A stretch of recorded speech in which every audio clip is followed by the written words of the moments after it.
Muy buenas tardes, señoras y señores. Bienvenidos al atardecer de este viernes, día 24 de enero de 2025. Estoy seguro de que ustedes no se sorprenderán si les digo que tenemos un presidente del gobierno que es muy cabezota, muy cabezón, muy tozudo. Alguno diría incluso que muy soberbio, si queremos ya sobrepasar, la significación de determinados adjetivos. ¿Por qué lo digo? Ustedes saben de sobra que, y el presidente del gobierno también, que esto no es lo peor, que hay una mayoría parlamentaria más que sobrada para que los pensionistas puedan ver cómo se revalorizan sus pensiones o cómo se abarata el precio del transporte público. Bastaría con que el gobierno cogiera y presentara unos decretos con esas medidas que sabe que tienen el apoyo supermayoritario del Congreso de los Diputados. Pero el presidente del gobierno no lo quiere hacer.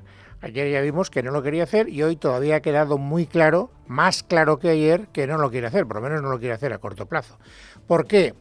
Pues porque le ha escocido mucho perder el llamado decreto ómnibus. También saben ustedes, la aclaración necesaria, que esas medidas, esas dos medidas en concreto, junto con otras, iban en un paquete de 80 medidas, por eso se llama decreto ómnibus. La oposición decía de esas 80 medidas hay algunas que sí que quiero apoyar, pero hay otras que no quiero apoyar. Y por lo tanto, pues si usted las separa, pues yo voto las que quiero apoyar, pero si usted me presenta el paquete entero, yo no voy a apoyar el paquete entero porque en ese paquete hay medidas con las que no estoy de acuerdo. El gobierno podría discriminar, vuelvo a repetir, pero no quiere. Hoy el presidente del gobierno está en Fitur, muy sonriente, según las fotografías, muy aparentemente tranquilo, y ha dejado claro que él va a volver a presentar el decreto, pero el decreto ómnibus, es decir, o todo o nada. Pa' chulos yo y para pegarse la oposición. Todo el decreto. Y luego ya que el Partido Popular o que Junts decidan si quieren seguir votando en contra de todo el decreto o si después de ver la que les está cayendo en un sector de la opinión pública cambian de criterio. Esto es lo que yo interpreto. ¿Cómo lo ha explicado? De esta manera. Apelo de nuevo a la responsabilidad de las organizaciones políticas que votaron en contra, al sentido común y al que podamos sacar un real decreto ley de ómnibus, que es un escudo social que se necesita en nuestro país, porque al fin y al cabo lo que estamos haciendo es redistribuir los frutos del crecimiento en favor de la mayoría social. Bueno, ya podríamos hablar mucho sobre lo que él entiende por sentido común, porque yo creo que todavía es más de sentido común decir, oiga, si en ese decreto hay algunas cosas que tienen el apoyo mayoritario de toda la Cámara, sin excepción, o con muy pocas excepciones. Luego hablaremos de las excepciones. Lo que dictaría el sentido común, tal y como yo lo entiendo, es cojamos esas medidas y aprobémoslas cuanto antes, porque afectan a millones de ciudadanos, que en este momento están siendo las víctimas propiciatorias de esta especie de pelea política entre el gobierno y la oposición. ¿Qué hay detrás? Aparte de un ataque de soberbia monumental, desde mi punto de vista, pues detrás hay una estrategia política calculada que consiste en decir, aquí tiene que quedar claro que hay buenos y hay malos. Los buenos, nosotros, los del gobierno, que queremos un escudo social que proteja a mucha gente. Los malos, la oposición. Tiene que quedar claro que los malos son la oposición. La oposición tiene que soportar el peso de ser considerada por la opinión pública como una oposición letal que causa daño social. Con una abstención del Partido Popular hubiera salido adelante. ¿Por qué en lugar de abstenerse votan en contra? ¿Porque quieren causar dolor social?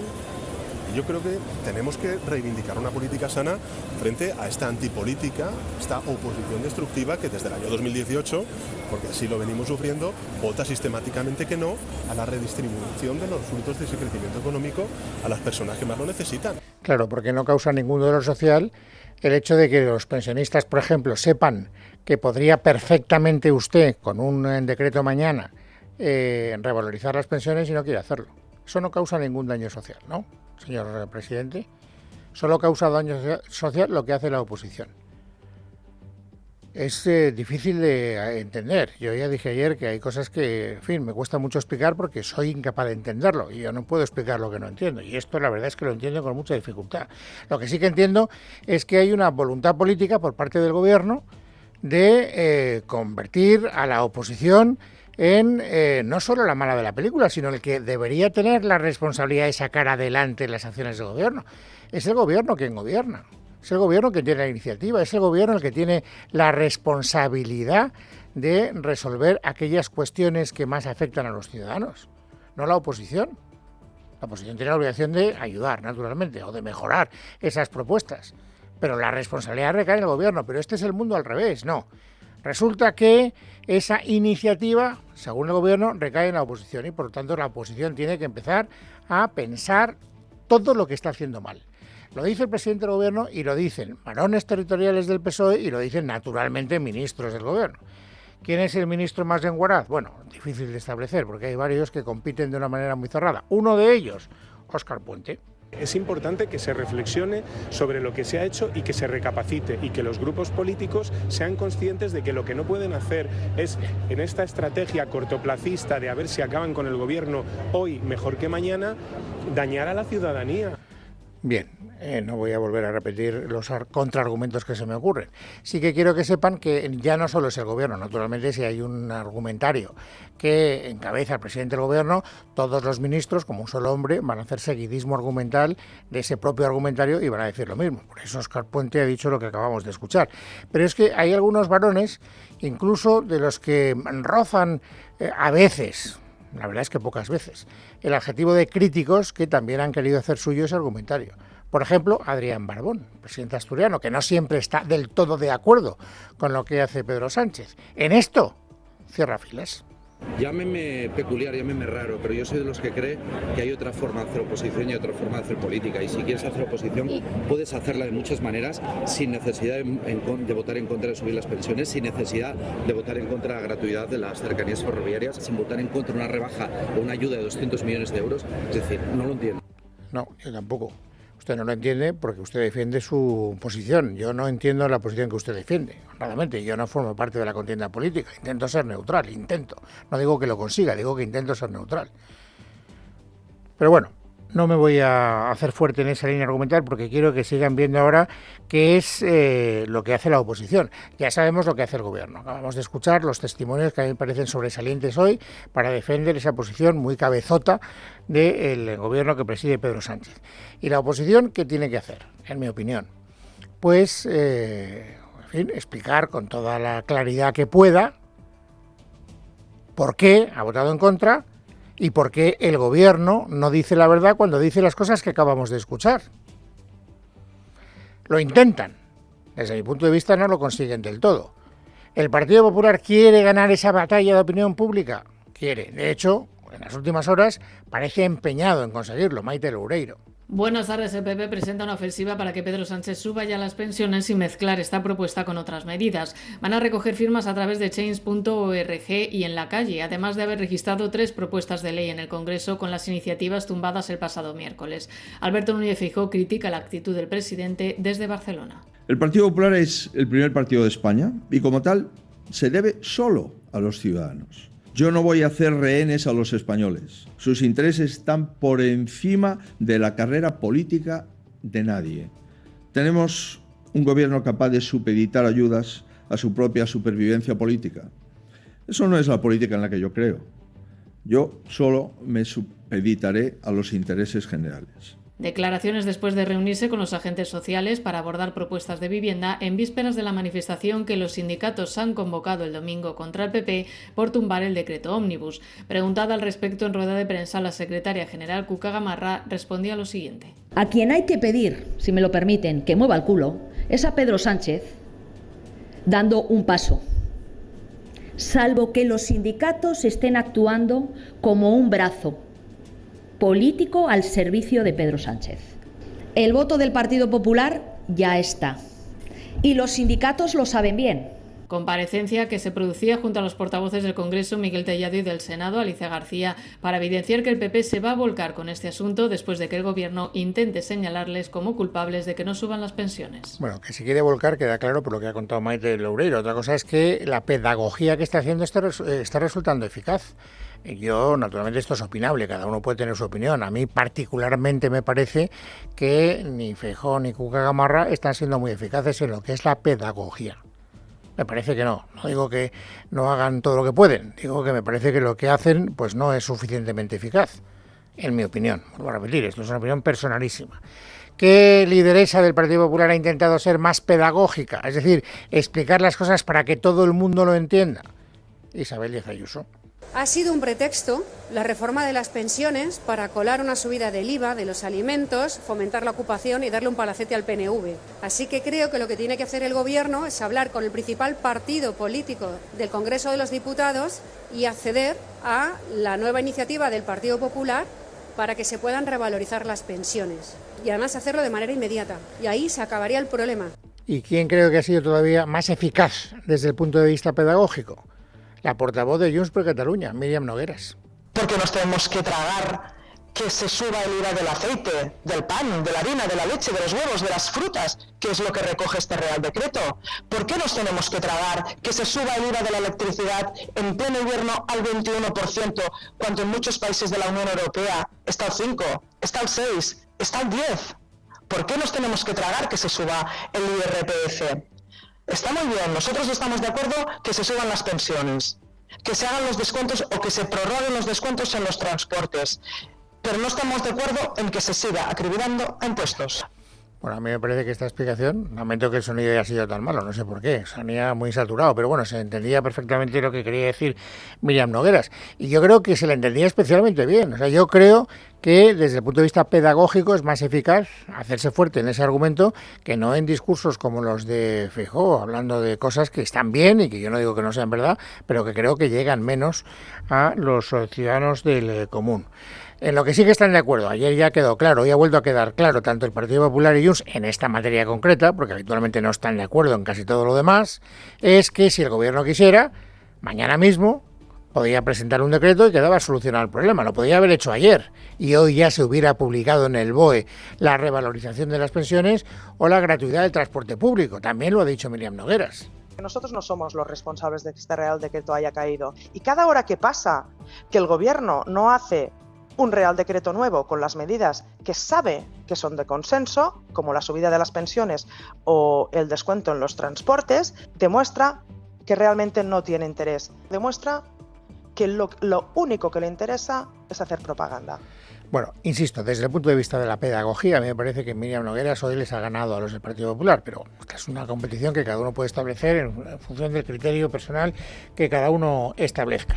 Ahora, por lo tanto, ¿dónde está el debate? El debate está en que el gobierno podría trocear ese decreto ómnibus y presentar varios decretos distintos para que se sometan a votación las cuestiones que suscitan más consenso y luego las que suscitan menos consenso. A ver cuáles pueden obtener el respaldo mayoritario suficiente y cuáles no. En esa tesis, ¿tiene aliados la oposición dentro de lo que es el cinturón de apoyos al presidente del gobierno? Aparentemente sí. Digo aparentemente, porque luego ya la letra pequeña es más difícil de interpretar. Hoy, por ejemplo, Unai Sordo, que es el secretario general de UGT, ha dicho esto en voz alta. Yo no voy a entrar a valorar si todas y cada una de las medidas del decreto que se dejó caer el otro día tiene que incorporarse al nuevo, pero sí que todas las medidas de protección social que había en ese Real Decreto Ley, nosotros vamos a reivindicar que se vuelvan a poner encima de la mesa, porque es que afectan a millones de personas. Esto ya marca un hecho diferencial con el discurso de Pedro Sánchez. No sé si hay que trocearlas todas, pero algunas sí, dice Unai Sordo. El presidente del gobierno, lo escuchábamos al principio del programa, dice todas. El ómnibus otra vez a ser votado, sin ningún tipo de troceo.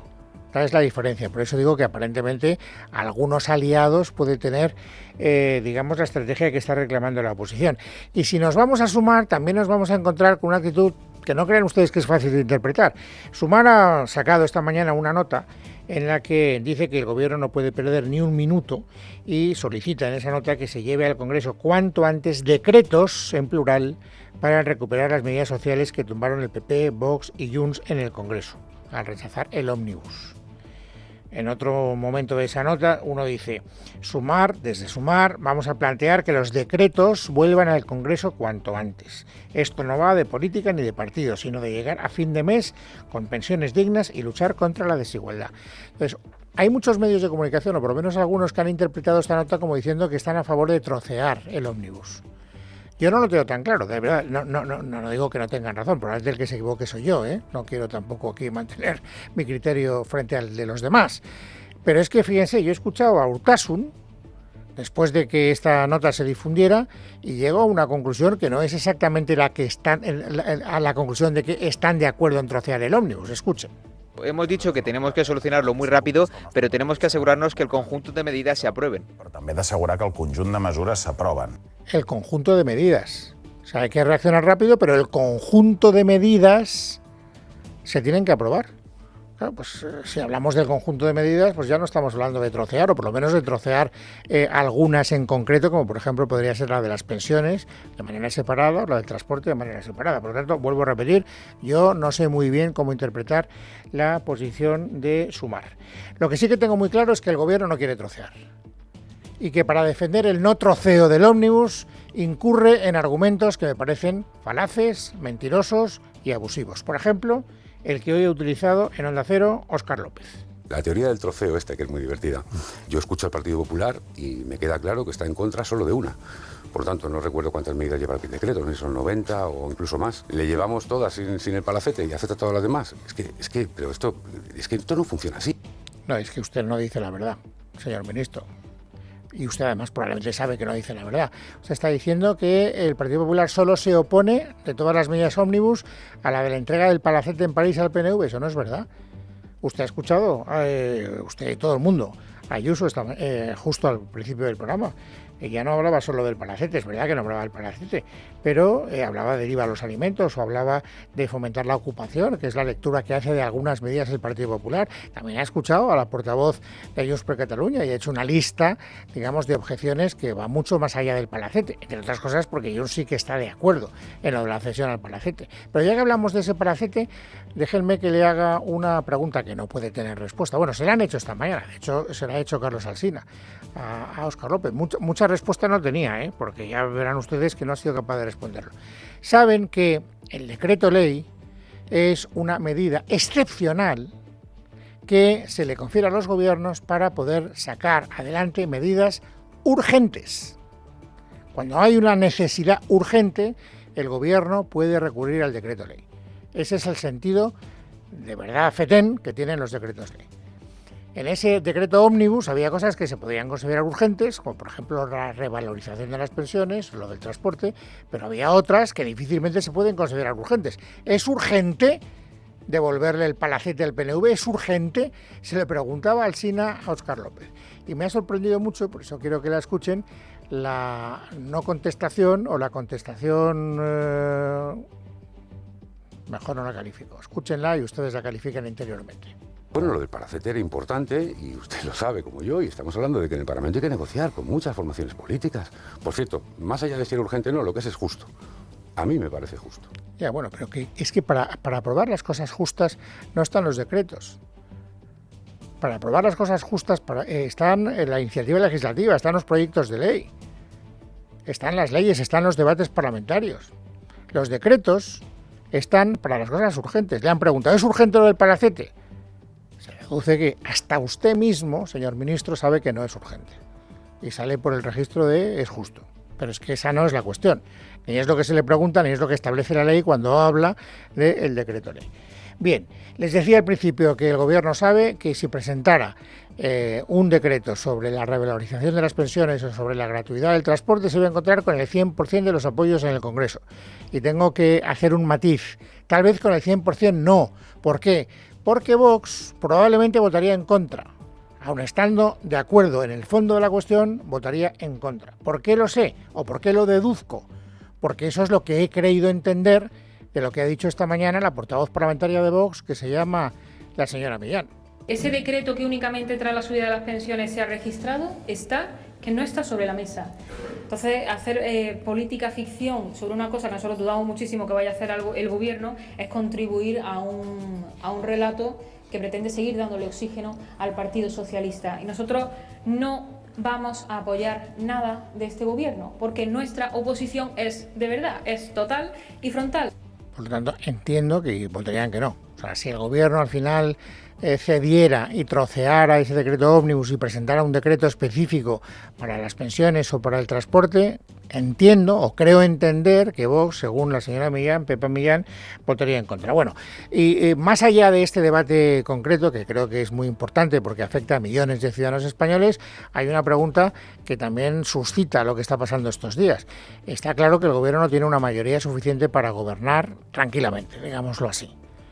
Por lo tanto, ya que esto se prolongue más o menos depende exclusivamente de la voluntad del presidente del gobierno y de la fidelidad de los socios. Por eso me ha interesado mucho, volvemos a Míriam Nogueras, lo que le han preguntado esta mañana en Radio Nacional de España. Ustedes van a seguir, la pregunta no era así, pero para que ustedes entiendan la respuesta, podríamos suponer que la pregunta ha sido más o menos, ¿ustedes van a seguir poniéndole varillas en la rueda al Partido Socialista, es decir, al gobierno durante la legislatura? Respuesta. Si no hay alguien que frena esta manera de hacer de este gobierno, que no tiene mayoría, pero actúa como si la tuviera, la única manera es hacerles ver realmente que no tienen esta mayoría. Y la única manera de hacerles ver que no tienen mayoría al gobierno del PSOE y de Sumar es plantarse. Pero estaría bastante bien que los demás partidos también lo hicieran. No podemos estar tragando todo, porque es que si no ya nos presentamos todos bajo las siglas del PSOE y hacemos todo lo que el PSOE quiere. Por lo tanto, parece que sí, que efectivamente Sumar va a seguir poniéndole varillas en la rueda del gobierno mientras el gobierno no le dé lo que quiere. ¿Y eso supone que tampoco van a aprobar los presupuestos generales del Estado? Pues parece ser que no. Cuando se cierren las carpetas que están pendientes, veremos qué carpetas son las que quiere abrir el gobierno español. Pero nosotros ahora no hay carpeta de presupuestos. No es que no esté abierta, es que no existe la carpeta de los presupuestos. Por lo tanto, fíjese usted, si hay que empezar a abrir la carpeta de los presupuestos y empezar a negociar, pues ya me dirá usted qué plazo nos planteamos para que pudiera haber eventualmente presupuestos. No lo sabrá, dicen los expertos. No lo sabrá mientras el gobierno no le dé a Junts lo que Junts quiere. ¿Y qué quiere Junts? Escuchen a Míriam Nogueras. El gobierno español va a tener que decidir si cumple el acuerdo que llegó con Junts per Catalunya, que es delegación integral de las competencias en inmigración, o se deja arrastrar por unos delirios del ministro Marlaska. No hay ningún límite en la delegación de competencias, no hay ningún límite jurídico. Insisto, es claro que lo hay político. Es viernes, es 24 de enero de 2025. Vamos, amigos, ahora a completar el paisaje informativo sobresaliente del día. Esther Nieto, bienvenida, buenas tardes. Buenas tardes, Luis. La jueza que investiga a Alberto González Amador, la pareja de la presidenta madrileña Isabel Díaz Ayuso, por un presunto fraude a Hacienda, ha suspendido por cuarta vez la declaración del empresario que estaba prevista para el próximo 7 de febrero. La magistrada ha aceptado así la petición de la defensa de González Amador, que solicitó suspender su cita por un viaje profesional programado al extranjero, de tal forma que 10 meses después de la apertura de la causa, el empresario sigue sin declarar. Hoy Ayuso, tras conocer la noticia, ha vuelto a salir en defensa de su pareja. Que no tengo nada que ver. Y desde luego lo que sí que creo es que aquí hay una operación de Estado en el momento en el que se han visto como fiscales, la propia Fiscalía General del Estado, la Abogacía del Estado, ministros, delegación de gobierno y una campaña mediática sin precedentes contra un ciudadano particular, se han prendido sin límites. Que su último pecado, por no decir el único, el mayoritario desde luego, está en una relación con un político adversario del presidente del gobierno, que es el que ha urdido todo esto desde la Moncloa. Y también en la crónica de tribunales, nuevo revés para la Fiscalía en la investigación por tráfico de influencias al hermano de Pedro Sánchez. La Audiencia Provincial de Badajoz ha avalado por unanimidad la decisión de la jueza Beatriz Viedma de citar como imputado por 5 delitos a David Sánchez el pasado 9 de enero. Recordamos que el hermano del presidente se sumó al recurso que presentó la Fiscalía en contra del auto de la jueza, a la que acusó de no explicar bien los motivos de la investigación. Ahora la Audiencia de Badajoz considera que la magistrada sí fundamentó convenientemente la existencia de indicios suficientes para su comparecencia. Noelia Bautista. Sí, porque la Fiscalía solicitaba una revocación del auto de la juez Viedma por no haberse delimitado, decía, los hechos a los que hacía alusión ni tampoco los concretos delitos imputados a los 9 investigados, y la Audiencia Provincial de Badajoz ha rechazado su petición. Lo ha hecho en un auto en el que este tribunal considera que el auto recurrido por el Ministerio Público no se trata de una resolución que deba precisar de manera detallada y ordenada todos los hechos punibles imputados a cada investigado. En cualquier caso, considera que el auto al que hace referencia la Fiscalía explicita suficientemente la imputación de cada persona, cumpliendo el estándar de motivación exigible para el tipo de resolución cuestionada, en el que no causa en definitiva indefensión material alguna a ninguno de los investigados que han sido identificados. Investigados a los que añade que en esta llamada a declarar de la juez Viedma se ha procurado además la notificación personal de los autos correspondientes a las personas cuyos correos fueron investigados. Concluye también la Audiencia Provincial de Badajoz que el cargo y la actividad de los intervinientes en el proceso examinado, así como los correos corporativos intervenidos, justifican su llamada al proceso como investigados para otorgarles además todas las garantías de defensa, llamada por cierto que ya se ha producido porque tuvo lugar el pasado 9 de enero. Y más asuntos porque la defensa del exdiputado de Sumar, Íñigo Errejón, ha presentado este viernes ante el juez que investiga la presunta agresión sexual denunciada por la actriz Elisa Muliá un acta notarial y un peritaje informático que incluyen el historial completo de las conversaciones entre ambos, iniciadas en 2019 y extendidas hasta 2023. Entre ellas destaca una invitación enviada por Muliá a Errejón para asistir juntos a un concierto de Silvio Rodríguez. Una invitación realizada, por cierto, una semana después de los hechos denunciados. Mientras tanto, Elisa Muliá ha pedido al juez que reclame a Sumar la investigación interna que el partido político le hizo a Errejón. Y sepan también que el magistrado de la Audiencia Nacional, Santiago Pedraz, que investiga al comisionista Víctor de Aldama por un presunto fraude en el IVA de los hidrocarburos superior a 182 millones de euros, no citará a Aldama ni a su socio, a menos que el empresario lo solicite expresamente. Miguel Ángel Pérez. Fuentes jurídicas consultadas por Libertad Digital afirman que el titular del Juzgado Central de Instrucción número 5 de la Audiencia Nacional, Santiago Pedraz, descarta por ahora llamar a declarar como investigados a los que la UCO considera ideólogos y máximos responsables de la organización criminal que habría defraudado más de 180 millones de euros en el marco de la trama hidrocarburos, es decir, el empresario Víctor de Aldama y su socio Claudio Rivas. Cabe recordar que tanto Aldama como Rivas comparecieron ante el instructor el pasado 10 de octubre por espacio de 20 minutos respectivamente. En dichas declaraciones, Aldama negaba su vinculación con Villafuel, la empresa clave de la trama, así como algunas sociedades salpicadas en la misma. Mientras tanto, el juez Pedraz acordaba en las últimas horas una batería de nuevas citaciones que se celebrarán entre marzo y abril. En total, escuchará un total de 17 investigados. Y la ministra portavoz del Gobierno, Pilar Alegría, será la próxima secretaria general del PSOE de Aragón. Evita las primarias porque el que iba a ser su rival, Darío Villagrasa, ha decidido hoy que no va a presentar su candidatura. De esta forma, Alegría, que es la apuesta de Ferraz, sucederá a Javier Lambán, que es uno de los líderes regionales más críticos con Sánchez. La portavoz del Gobierno ya es la quinta ministra que encabeza una federación regional, aunque recordamos que ninguno ha tenido que enfrentarse a un proceso de primarias. Hoy Pilar Alegría, rodeada de sus afines desde hace tiempo, ha defendido un PSOE sustentado en la unidad para salir a ganar en 2027 al PP de Jorge Azcón. Cerremos este proceso, unámonos todos, codo con codo, hombro con hombro y vayamos a lo que de verdad importa, a reconquistar de nuevo el voto de los aragoneses. Y si lo hacemos así, en el 2027 volveremos a ganar las elecciones. Así que, compañeros y compañeras, fuerza, ganas, ilusión y salgamos a ganar. Sepan también que a unos días de que se cumplan 3 meses de la tragedia de la Dana, todavía hay 3 personas desaparecidas. Tanto la UME como la Guardia Civil siguen buscándolas, aunque cuando se cumplan esos 3 meses, sus familiares podrían entonces pedir que les den por fallecidos. Hoy además la ministra de Defensa, Margarita Robles, ha garantizado este viernes en Televisión Española que el Ejército no dejará Valencia hasta que pueda aparecer el último de los desaparecidos de la Dana, así como también ha asegurado que el Gobierno no va a dejar la zona afectada por las graves inundaciones hasta que no se complete la reconstrucción. Y sobre la reunión que mantuvo ayer Pedro Sánchez en Valencia con casi una treintena de alcaldes y la polémica de no visitar las zonas afectadas, la ministra ha respondido lo siguiente. Yo creo que fue una reunión muy positiva en la que había 28 alcaldes, hablaron algunos de ellos, expresaron su posición, el Gobierno también expresó la suya, explicamos clarísimamente cómo se iba, además de las ayudas, se estableció cómo el Gobierno va a dar una cobertura al 100% de los gastos de la reconstrucción de todos los edificios municipales. La posición del Gobierno es una posición muy clara, vamos a seguir trabajando con Valencia, lo vamos a seguir trabajando.